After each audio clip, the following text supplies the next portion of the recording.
Färjestad returned to the CHL on Thursday for the first time in 3 years with a 6-1 thumping of Banska Bystrica. On Saturday, they faced an Ambri Piotta club still looking for its first ever CHL goal, with the pressure in the early going on Dominik Rakovina's goal.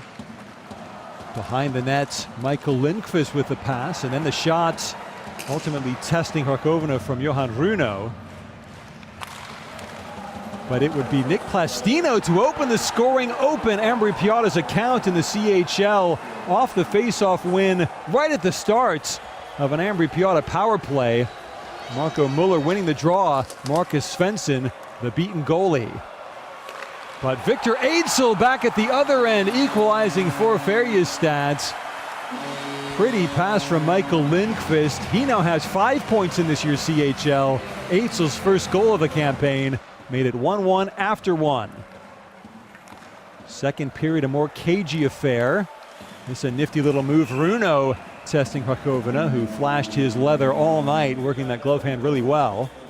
This time trapping the save against his body. Färjestad, though, still streaming forward. The drop pass here doesn't lead to the best shot opportunity for Oscar Beck. Should Gustav Rydahl have bared down on goal? He didn't. And Rakovina up to the task. Färjestad on a power play late in the second period. Snapshot again. Good reflexes here by Rakovina. Shot taken by Jesper Olofsson. The rebound flopping down at Rakovina's feet. But he pounced to force the whistle. Keep the game tied after two. Third period, a snapshot. Runo. There's that glove of Rakovina again. Ville Leskinen still looking for his first CHL point of the year. Runo nearly provided it, but a great save made. But eventually Runo would get the biscuit in the basket. Late on, only 4.5 minutes left, giving Färjestad the lead. Look at him come in from the right wing. Not good defensive coverage there from Michael Ungoy. Runo sliding the puck along the ice into the net. Ambri Piotta would press for the tying goal. Robert Sabolic the shot saves Svensson. The rebound back to Plastino, who pulls the trigger, but only into Svensson's body. Robert Sabolic, the Slovenian Olympian, forcing the good right pad save. And then right at the end of the game, two late chances. The first one from Brian Flynn. The second one just poked wide and time ran out. First save Svensson, crashing the net Sabolic. But the clock running out. Färjestad 6 points out of 6 in Group G. On Saturday, Luleå and Liberec both tried to bounce back from disappointing day one losses in the CHL. Liberec had lost in Belfast, while Luleå had lost at home to Augsburg in a penalty shootouts. And in northern Sweden, it was Liberec on the power play early on, and Joel Lassinantti fighting hard through a screen. That puck just ticking the outside bottom corner of the net. And Luleå on the power play, but the shorthanded rush forward by Jan Ordos, cutting in front. Lassinantti just sticking that right pad out along the ice. Keeping Liberec still at bay. And it stayed scoreless after 20 minutes. But into the second period, good pass toward the front of the net. And where is the puck? It's still loose, and now it's finally covered. Justin Peters really called into action for the first time in this game, and somehow the puck stuck right under his skates, with Jack Connolly pressing for the opening goal. At 5-on-3, the opening goal would come, and it comes to Daniel Sondell. Just before the halfway mark of the game, the key pass across from Robin Kovac, Sondell's first of this year's CHL, Luleå in front. And then the one-time wrister from Jesper Sellgren, with the second period clock ticking down. Off the face-off win from Arttu Ilomäki. Nils Lundqvist back to the point. Sellgren past Peters into the twine. Good rising shot into the top corner. Luleå now up 2-0 after 40 minutes. Liberec, though, they tickle the twine. This time Rostislav Maros. Good pass from behind the net. Lassinantti beaten. Look at the work from Radan Lentz, finding Tomasz Filippi, and then Maros in the high slot. Getting the puck into the corner. Lassinantti beaten. The lead now just 2-1. Liberec pressing for an equalizer, but Lassinantti standing tall, denying Jakub Walski there. Walski just into the chest of Lassinantti, and Luleå would make them pay. Einar Emanuelsson all alone in front, beating Peters, making it 3-1. Beautifully sprung on, first by Jesper Sellgren, then ticked on by Juhani Tervainen. Sellgren's second point of the night, Emanuelsson a pretty goal. And then just to add some gloss to the scoreline, an empty netter for Philip Hollander. With 28 seconds left, Luleå the 4-1 win. Maybe not quite as comfortable as the scoreline suggests, but they are finally on the board with a win in Group C.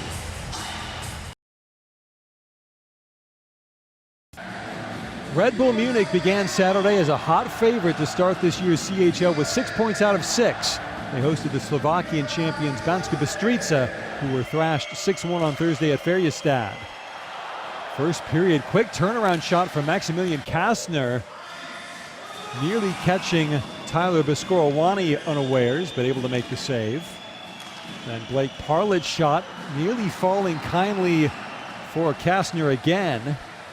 5 goals in his CHL career, but not another one here. Beskorowany able to sprawl and cover up. So no goals in the opening 20 minutes. Second period again, Red Bull the chance, but Beskorowany somehow getting in the way of that puck. Point blank shot fired by Frank Maurer. Look at Maurer take up a good position, and Beskorowany able to get something, anything in the way. But finally the dam would breach. Konrad Abelshauser from the point. Puck making it all the way through into the net. Beskorowany beaten. Red Bull taking a thoroughly deserved 1-0 lead.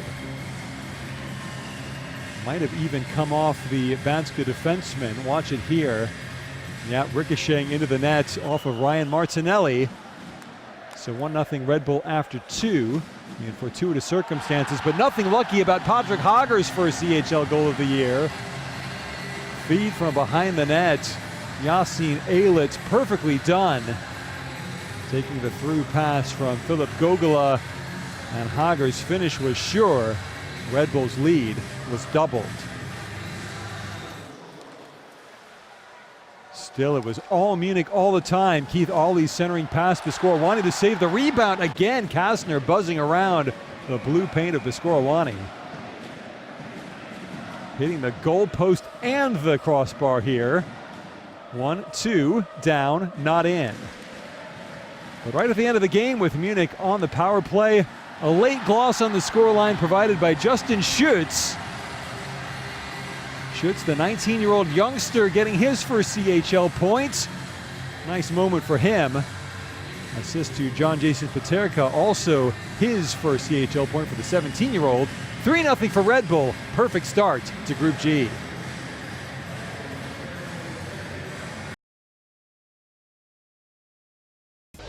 Welcome to the Bossard Arena for AV Zug against HPK Hämeenlinna of Finland, champions of that hockey-mad country for the second time in their 90-year history.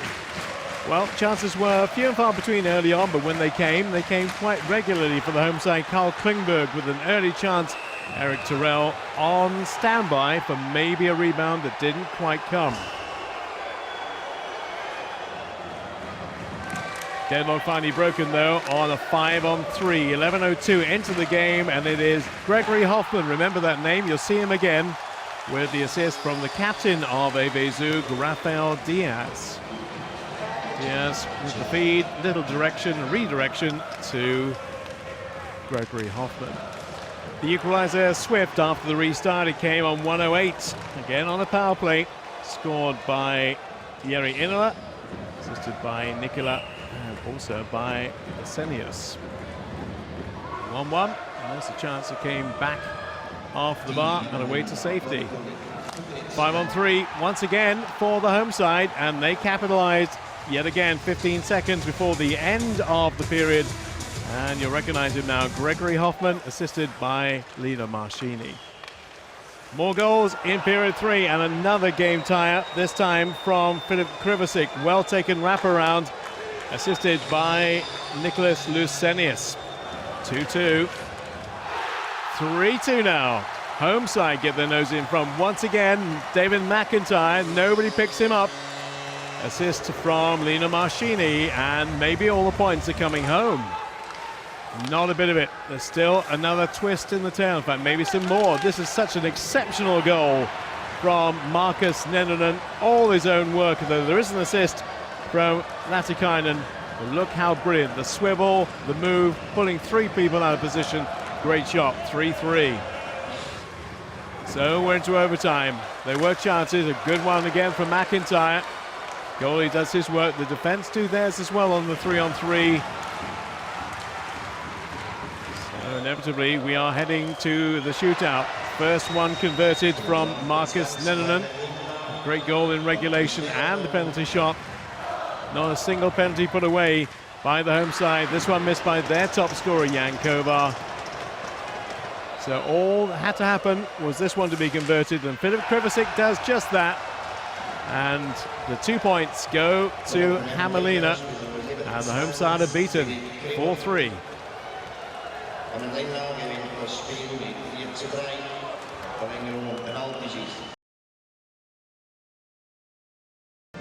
The Logspeed Arena hosts a second CHL group game for 2019-20, and the home side HC Pilsen take on Rungsted, who found Avezu too strong in their introduction to the CHL. The crowd had barely settled down for the encounter before the first goal was scored. 43 seconds, Maciej Katner and Wojtek Nemeth involved in the build-up, the completion done by Roman Vlach. Well, make that 2 goals in the first 3 minutes. Captain Milan Gulash able to finish off this move, which was created by Thomas Myrtle. 2:58 gone into the game. It was looking like one-way traffic when Rungsted hit back with one of their own. Nikolai Rosenthal stemming the tide in the 10th minute. They really needed this to get on the board.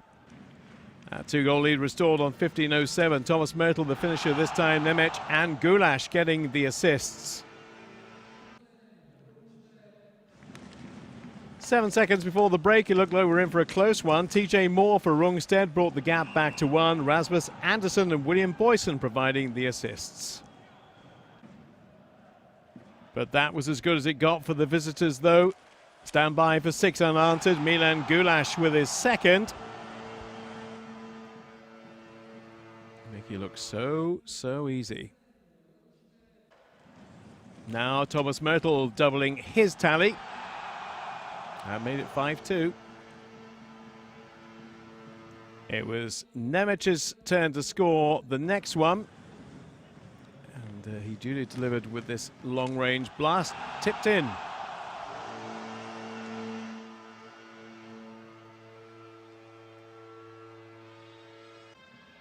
So into the third period. Goalie change. John Lee Olsen in for Thomas Lilly. An unassisted goal by Miroslav Indrak. Now it was 7-2 to the home side.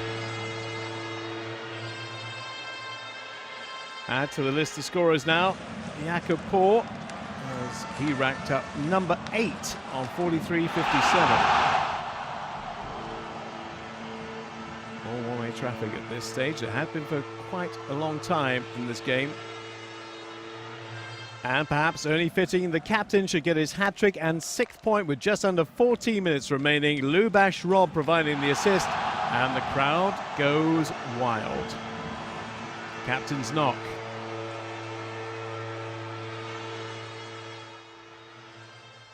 Well, the last word went to the away team, and it was a short-handed goal too from Mario Lucia. Beautifully taken, but a bit too late.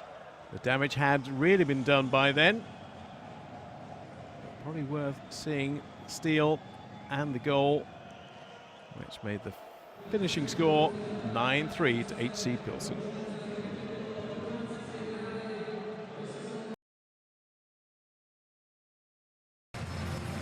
Group A is on tap with the Ice Sportcentrum in Klagenfurt, the venue. 3,000 people to watch the home team do battle with Frisk Asker. Klagenfurt coming out strong in the opening period, and the first goal was to follow. Manuel Ganal, 7:45 into the game. That's the opening tally, and the crowd goes wild. Not a bad shot either. Screen out in front, not intentional from the defender. He tried to block it, but the rebound is where it's all out.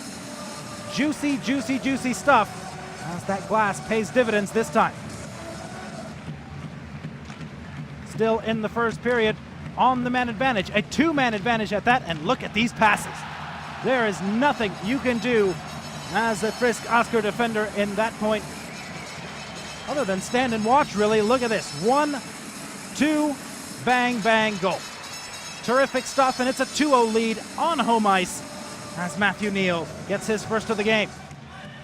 On to the second period, where we had a little bit of a goaltender's duel, but Klagenfurt were the ones that were throwing the punches. Niklas Dahlberg really has to sprawl out for this one, up close and personal, but that's just the way goaltenders like it.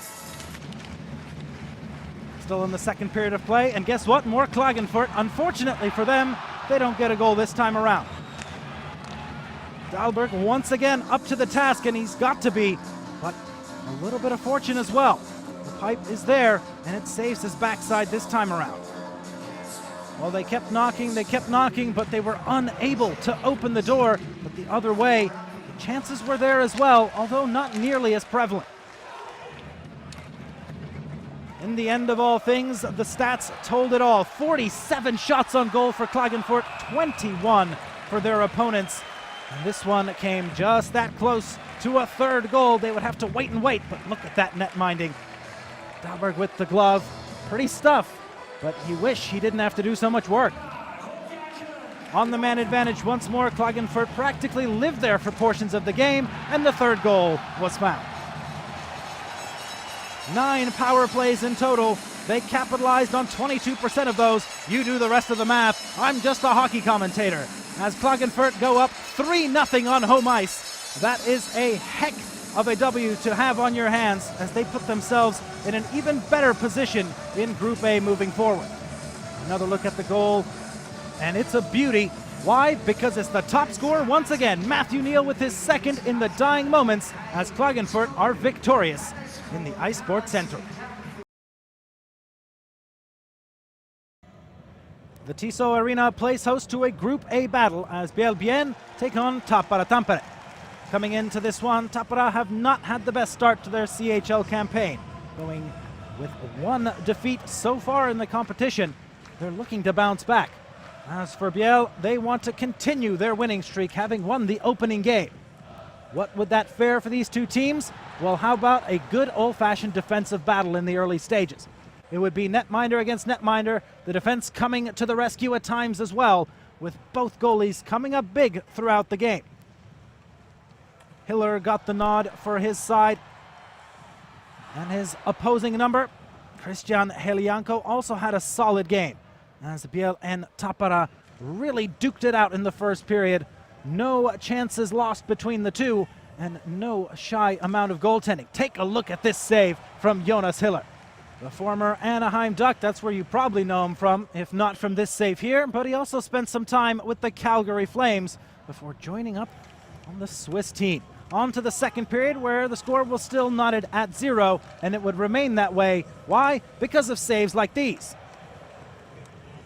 Helianko doing his best Hiller impression with the right pad and blocker in fluid motion. No problemo.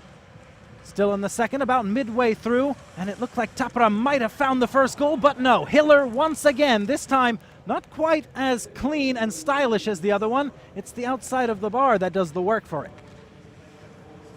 Time winding down in the second. A breakaway. Could we have our opener? No. Hiller once again. This time there's a little discussion from the Tappara players. They think there's a penalty, but no can do. It's just solid goaltending, up close and personal, along with a little help from the defense.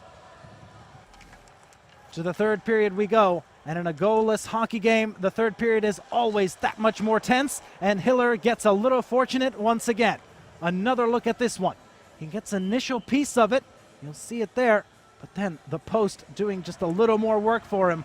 He's a fortunate man, that Hiller, and his fortunes, well, they would be put in stone. Why? Because a power play goal with time winding down means Biel are in the lead.